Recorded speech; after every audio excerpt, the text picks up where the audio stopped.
ஆத்தங்கரைய கேட்டு பாரு, மீன் குடிச்ச கதை அது சொல்லும். அந்த பண்ண மேட்ட கேட்டு பாரு, பால் கறந்த கதை அது சொல்லும். அந்த சொலக்காட்ட கேட்டு பாரு, ஜோடி குடிச்ச கதை அது சொல்லும். அந்த டூரிங் டாக்கிஸ கேட்டு பாரு, படம் பார்த்த கதை அது சொல்லும்.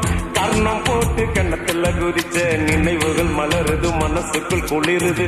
கம்பங்கூழு குடிச்சிடத்தானே உதடுகள் துடிக்குது, மீசையும் தடுக்குது. பழகினத மறக்கலையே, அந்த பருவம் இப்போ கிடைக்கலையே.